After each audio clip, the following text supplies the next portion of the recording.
ఈ gold silver గత 1 ఇయర్గా మనం మాట్లాడుతున్నాము.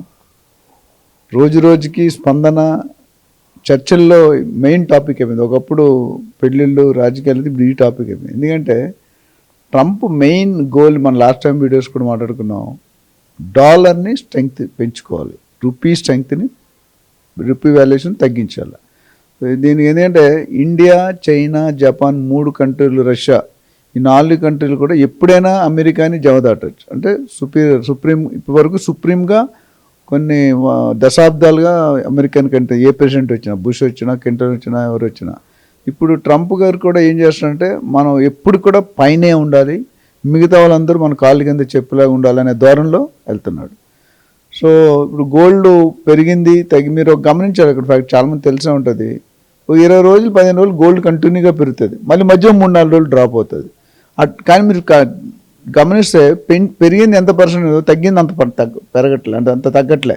ఒక 20% పెరిగింది అనుకోండి, ఒక 5%, 6% పడుతుంది. ఇది అంతా ఒక బులియన్ మాఫియా, షేర్ మార్కెట్ ఒక మాఫియా, రియల్ ఎస్టేట్ అన్నీ కూడా. సో అందులో ఒక గ్రూప్ ఆఫ్ పీపుల్ అనేది కంట్రోల్ చేస్తారు.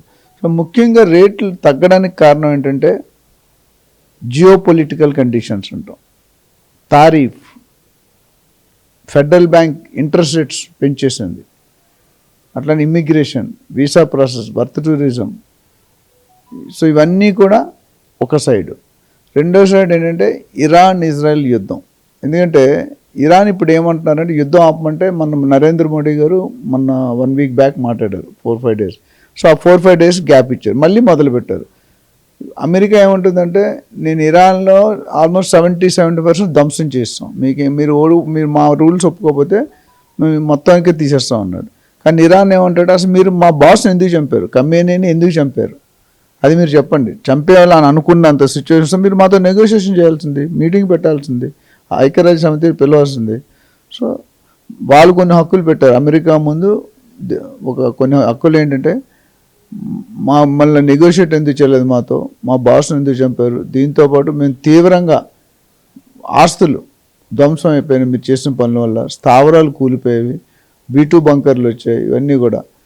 ఇంకోటి ఏమంటారంటే ఇప్పుడు మేము ఆపాలంటే ఆపుతాం, ఎప్పుడు ఆపుతాం అంటే మీరు మళ్ళీ మాది ఎప్పుడు ఇజ్రాయెల్ కానీ ఎవరు అటాక్ చేయరని మీరు కమిట్మెంట్ ఇవ్వండి. కమిట్మెంట్ కూడా మీరు ఇవ్వడం కాదు, ఐక్యరాజ్య సమితి కంట్రీ దేశాల ముందు మీరు అందరూ ఒప్పుకొని రైటింగ్లు ఇవ్వండి అంటాడు, అప్పుడు మేము ఆపుతాం అంటాడు.